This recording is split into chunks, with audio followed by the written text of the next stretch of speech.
It's a nice paycheck. Big ups to that. Now, hold on. Because, I'm about my business. So I have to admit, if you let me go and you bring me back, you got to up my salary. You better give me the banging parking spot. My rider list going to be so long. And I'm sure he has all of that. Yeah. Now, he's the most accomplished coach in U.S. men's soccer history. Yeah. 75 wins. Right. Even though he got the axe. Right. And as I was telling you, the World Cup is the biggest tournament. Mm-hmm.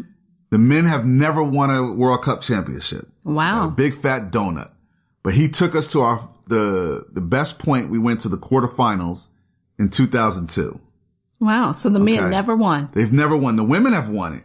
Oh, women, big ups. And the women are the national, I'm not the national, but our national women's team, they're the defending champions of the World Cup.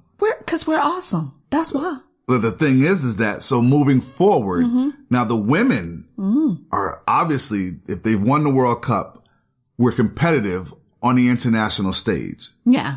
But the men, not so much. Yeah. I know you're a casual observer. Yeah. And even more so when it comes to soccer. Yeah. But it's a great game. You really need to watch it sometime. Okay. And maybe, you know what, we'll go catch an Atlanta game. They start playing next summer. You funny.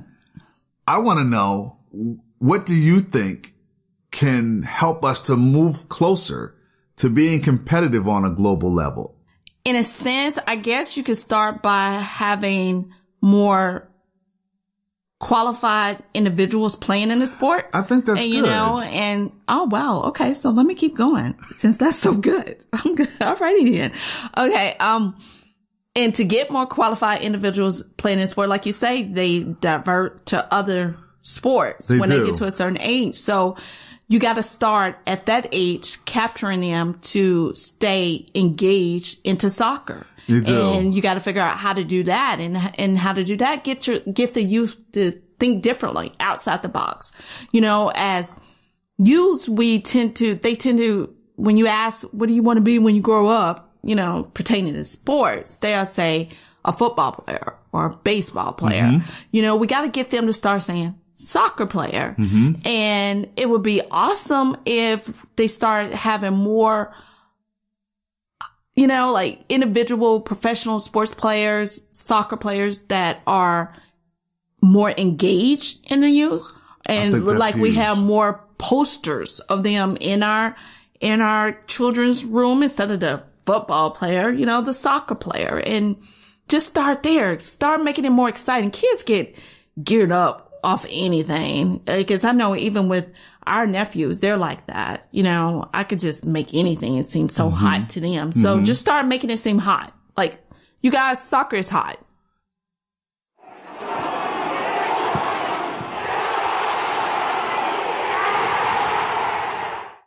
At Married to the Game, we aim to separate ourselves from the rest with compelling stories that go beyond the box score. Today's installment of Beyond the Box Score features a conversation with Kevin Coe, Director of Youth Baseball Initiatives with the Chicago White Sox. Coe heads up the Amateur City Elite Program, which is a positive outlet for kids in Chicago. Here's our interview with him about what's going on in the Windy City. Kevin, welcome to Married to the Game. Thank you so much for taking the time out to speak with us today. Well, thank you for having me. I'm excited to be on the podcast. And so, for those who don't know, let the world know about what the Amateur City Elite Program is. The Amateur City Elite Program, better known as ACE, Chicago White Sox ACE, is a program that's funded by Chicago White Sox charities. And the main goal of it is to give inner city kids who want to play baseball but can't afford to play travel baseball, can't afford to go to college showcases, and because the price of to play the sport has increased, what we do is we provide an opportunity for them. And so we have an open tryout, either end of July or August. It's open to anyone. If you come to the tryout, it's a pro-style workout. We run a 60-yard dash. We take batting practice, and you feel from your best defensive position. If you're a pitcher, you throw off the mound. And so from there, my staff, what we do is sit back, We individually evaluate all of the players. We've had years where we've had up to 300 players. Wow. Yeah. And from there, afterwards, we meet and we select players that we think would be a good fit into our program. The program currently has 140 players in it. So once you commit to being in our program, they can pretty much kiss all the summer vacations and things of that nature goodbye, because we practice 3 to 4 times a week, and we're playing every single weekend once the baseball season starts. How thrilling and encouraging is it to see the expressions on the kids' faces as they learn skills on and off the field?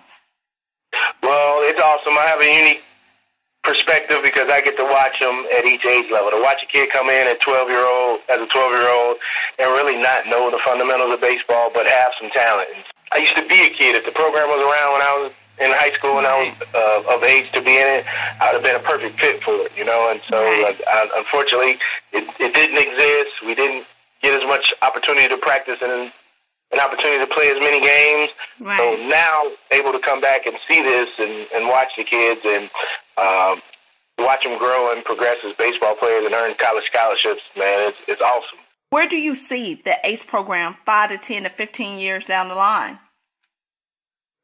Well, hopefully we have some kids that have established themselves as major leaguers. Yeah. That's not the goal of the program, but that would be icing on the cake. And so the goal of the program is to help the kids get to college so that they can prepare for life after baseball, is what I like to call it. Okay. And so, but we do have some kids that are wind up being good enough to get drafted by major league teams. In fact, we had a kid this past draft. Corey Ray was the number 5 pick in the draft, and so he's like the number 3 prospect for the Milwaukee Brewers right now. And hopefully, he's on a fast track to the major leagues and a long career in the major leagues. And for that to happen, he's a kid that grew up in the projects of on the south side of Chicago, and go from that to being a major league baseball player is awesome. For the kids that aren't good enough to play professional baseball, but are good enough to go to college, get their degrees, and finish. It's my goal to hope that they come back and we can help them land on their feet after they graduate college. You know, I got to get a Major League Baseball question in there. Cubs won the World Series, and I know the Cubs and the Sox are big inner-city rivals, and the Cubs got that series ring for the first time since 1908. But how are things in Chicago now, especially on the South Side, knowing that the Cubs got that championship? It's cold in Chicago. No. I think it's awesome. It was great for the city, for the Cubs to win that championship. When our major league teams win championships, it unites the city. Obviously, if you follow the news, you know all of the negative things that are going on here in the city. Yes. When the Cubs were playing their championships, there wasn't a lot of press on the negativity that's going on in the city. And it seemed like everybody in the city was rooting for the Cubs, whether they were White Sox fans or Cubs fans. And so they had millions of people at their championship parade, which shows all in all, it's great for the city. And it gives us an opportunity to take a step back, and hopefully we can revamp our team and hopefully compete for a championship in the coming years. Thank you so much, Kevin. And it was an honor and a pleasure to speak with you today to learn more about the Amateur City Elite program, the ACE program. It's a wonderful thing that's going on in Chicago. It's giving the kids a lot of hope. Yeah. And it's beyond the box score. It's more than just baseball, and you're doing a wonderful thing, and we wish you all the best. We do. Thank you for your kind words, and I'm honored and humbled that you saw fit to invite me in to be a part of your program and talk about our program. I want to thank you for the opportunity, and the best of luck with your podcast in the future. Thank you. Okay, let's switch gears literally and figuratively. Carl Edwards, the star driver of Joe Gibbs Racing, is closing the door on his NASCAR career at age 37. But this is an all-encompassing thing. You guys, we do this, and it's full time. And not just the physical time, but I wake up in the morning thinking about racing. I think about it all day. I go to bed thinking about it. And I have dreams about racing. And that's just how it is. I've been doing that for 20 years, and And I need to take that time right now and devote it to people and things that are important to me, things I'm really passionate about. And the third reason is my health. I can stand here healthy, and that's a testament, after all the racing I've done and all the stupid stuff I've done in a race car, that is a true testament to NASCAR, to the tracks, to the people who built my race cars, to my competitors, and to the drivers who've come before me who haven't been so fortunate. Wow. You know what? 37 is young to retire, but I get it. You know, being a race car driver, because I used to want to be one of those myself. I can't believe that you really wanted to. You're the first person I met that used to want to be a race car driver. So I feel him. I used to dream about it. That was me. So I get it. And I never made it that far, but we had a chance to go out to the Atlanta Motor Speedway and watch cars go by and feel the zoom and the zip and the zang. So it was awesome. And I get it. And I do think this is a perfect time for him, because race car driving is it's a horrendous sport. It's very dangerous.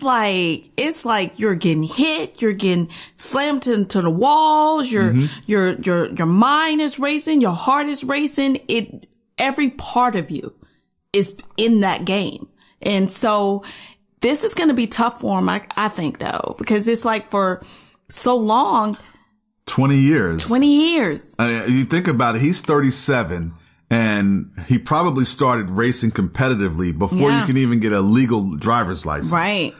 But his career, as far as on a professional level, 20 years, that's a long time. And he's walking away, not limping away. So much time is consumed by it. As you mentioned before, I could only imagine, what if they're on vacation with his wife and his kids? They go to Europe, they go to the Caribbean, and you're sitting there in the Caribbean laying on the beach, and then you're thinking about racing instead of basking in the glow of the islands. You know what? One of the things that I want to say is it has to be acknowledged that he has had a successful career to, like you say, to be able to walk away. You know, unfortunately, there are many who weren't able to walk away.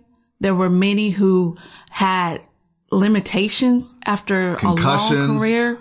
Hurt shoulders. That in itself is awesome. I covered a couple of races at Atlanta Motor Speedway. I never saw him win, but you know how everyone has their trademark. Yeah. When they do, his celebratory thing was he would climb out of his car, stand on the door, and do a backflip. Wow. That was his trademark. That's awesome. And pump to the crowd. But you know what? I want to take it a little bit further, dive a little bit deeper.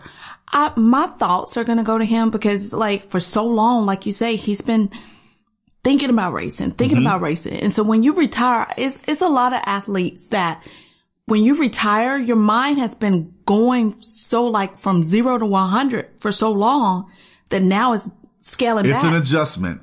I think he mentioned that TV is an option. Right. So, and that's kind of a way where you can wean yourself. You can still be a part of it, but not that much invested into it, which is good. Yeah. Now, from a financial standpoint, he's really good. And Carl Edwards at Married to the Game, we want to tip our hat to say, well done on a fine career. Yes. And you're moving forward and enjoy the next part of your life. And now it's time to switch lanes.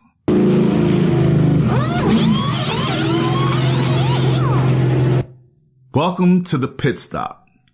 Youth sports, where everyone is a winner. Not in my book. I have 2 nephews, 10 and 8, who participate in a lot of youth sports in today's time. They are now at the age where they're just now starting not to get the participation award. In my book, I think we're setting children up for failure to understand that you win some and you lose some. Everybody shouldn't just get a participation award. Let them understand that there are highs and lows in life. And that's all I have to say about that. Well, the clock's hit 000, and that's all the time we have today. It's been a thin slice of heaven chilling here with you. Now be sure to follow us on Twitter. That's at Married to Game 1, the number 2 and the number 1. And like our Facebook page, Married to the Game. We'll catch y'all on the rebound. Peace. Married to the Game was written by Rory Chirac and LaKeith